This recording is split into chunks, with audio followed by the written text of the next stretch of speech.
Greetings to our viewers. Before we lead you through the top weekly news of our state and the Northeast Zone, the state government has issued an advisory for all the schools of Nagaland. As per the IMD prediction, an extreme heat wave is expected this upcoming summer season of 2024. School heads are to arrange drinking water facilities for students within the school premise. As responsible parents or adult caregivers, all are asked to encourage school-going populace to carry their own water bottles to schools in order to increase water intake. All students are further encouraged to carry along an umbrella for outdoor activities to avoid direct exposure to heat. On Monday in Patso village, the Patso Public Organization, Patso Students Union and Patso Myanyu Hoikam jointly reasserted their commitment to the Chen Moho resolution of ENPO. They affirmed their decision to abstain from participating in any state or central elections, including the upcoming Lok Sabha election.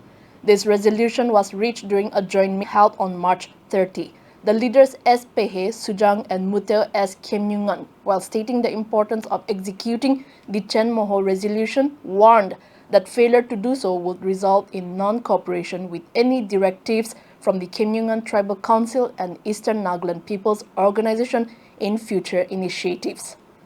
In a separate development, a group of leaders representing various organizations, including Eastern Nagaland People's Organization, Jan Kule Setsang, Eastern Sumi Hoho, Kemyungan Tribal Council, Konyak Union, Pom People's Council, United Sanctam Likam Pomji, and Yimkyung Tribal Council, addressed a letter to the Chief Election Commissioner of India.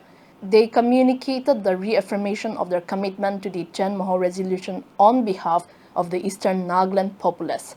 This resolution entails abstaining from participating in any central and state electoral process due to the failure to settle the frontier Nagaland territory as assured by the Ministry of Home Affairs. Despite numerous reminders and efforts, they claimed that the concerns of the Eastern Nagaland people were ignored, leading to the decision to abstain from elections. They emphasized that this decision was not a defense of democratic principles, but a principled stance to highlight the grievances within the constitutional framework. They urged the election authorities to accommodate their abstention from the upcoming Lok Sabha election. Meanwhile, China has once again stirred controversy by renaming 30 locations in Arunachal Pradesh with Chinese and Tibetan names, persisting in its efforts to assert claims over the northeastern Indian state. This marks the fourth unilateral renaming by China, with the changes set to be reflected on official Chinese maps later this year. The move follows Prime Minister Narendra Modi's recent visit to Arunachal, where he inaugurated the Sela Tunnel. India has consistently rejected such renamings and reaffirmed Arunachal Pradesh as an integral part of its territory. External Affairs Minister S. Jaishankar dismissed the renaming, stating that it doesn't alter the state's status.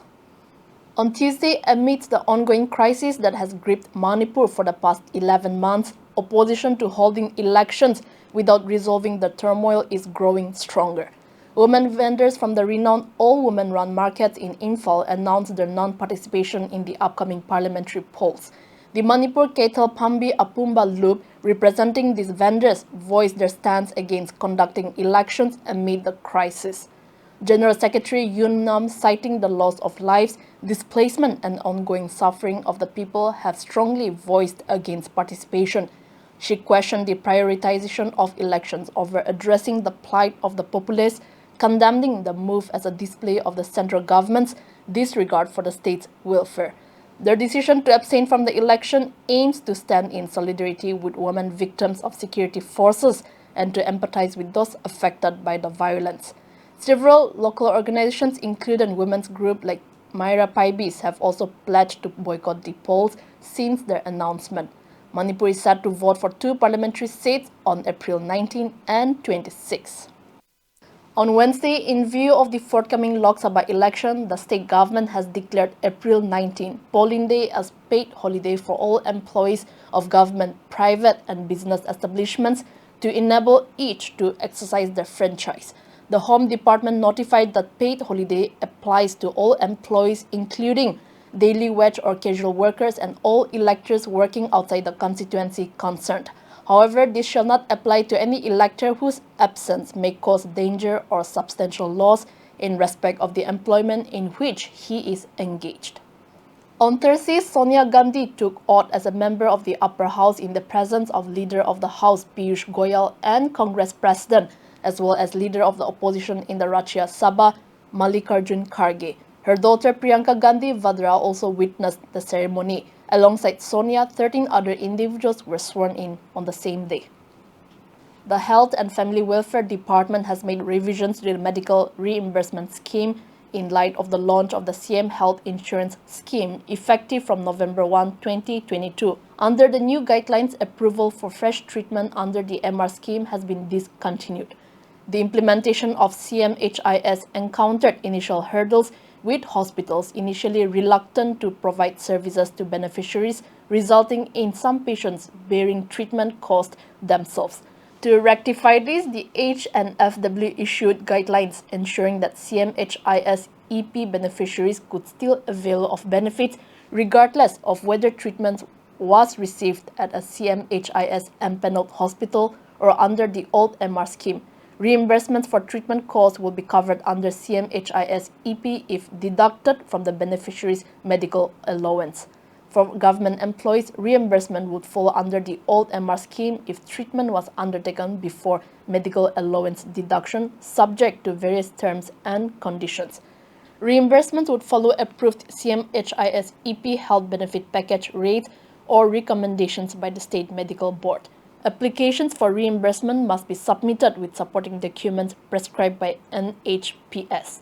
Treatment in non-empaneled hospitals would only be allowed in emergencies or when specific procedures are not available at empaneled hospitals requiring prior approval from the State Medical Board. On Friday, Nagaland Chief Minister Nipurio, speaking at a campaign rally for People's Democratic Alliance PDA consensus candidate Dr. Chumban Mori, affirmed that the electoral process for the upcoming Lok Sabha election would proceed despite the Eastern Nagaland People's Organization decision not to participate. Rio confidently voiced the importance of conducting the election process without disruption, despite the state government's desire to prevent any untoward incidents. Delving into the history of the ENPO issue, citing a memorandum submitted in 2010, which prompted a fact-finding committee report. This report revealed discrepancies in ENPO's claims, including population percentages, land possession, government employee representation, and political representation. Rio noted the government's efforts to address ENPO's concerns, such as allocating a portion of the backward quota and recommending the formation of an autonomous council. However, he highlighted ENPO's rejection of these proposals in favor of a separate governing structure. Rio has urged ENPO to reconsider their stance and engage in dialogue with relevant authorities to address their concerns effectively.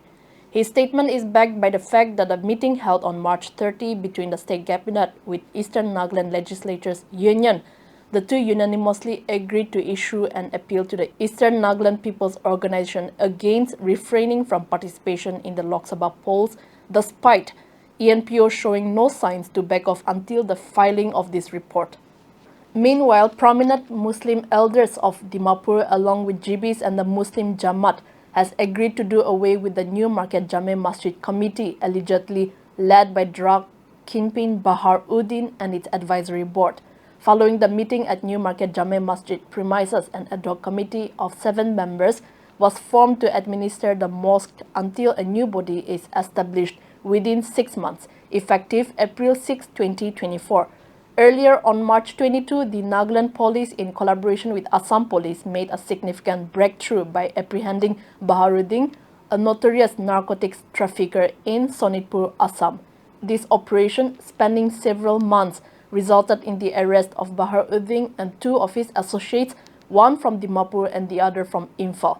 Baharuddin was wanted in multiple cases across the region, operating a large-scale drug network involving the trafficking of banned substances such as ganja and brown sugar. Despite evading law enforcement for years, he was finally apprehended, exposing his extensive network of aliases, identities, and accomplices involved in drug trafficking in the region.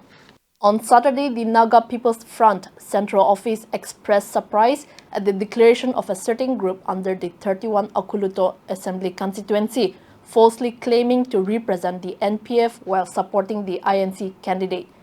The NPF has urged Nagaland's electorates not to fall for misleading propaganda and reaffirmed its support for People's Democratic Alliance PDA candidate Dr. Chumban Mori as per the Working Committee's decision on 11 March 2024.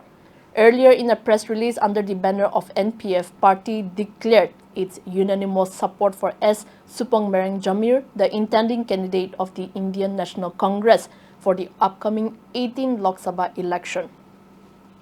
Ahead of the crucial assembly polls in Sikkim scheduled for April 19 alongside the Lok Sabha election, the ruling Sikkim Krantikari Morcha has announced its candidates for all 32 assembly seats and the Lon Lok Sabha constituency.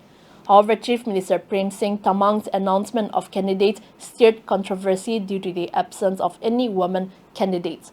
This decision faced criticism, especially considering the government's earlier promises of empowering women in politics. The move drew attention and sparked debate among various sections of society. As our state gears up for the Lok Sabha polls slated for April 19, various concerned units have been conducting training and providing information throughout the past week. We hope these initiatives encourages free and fair voting practices.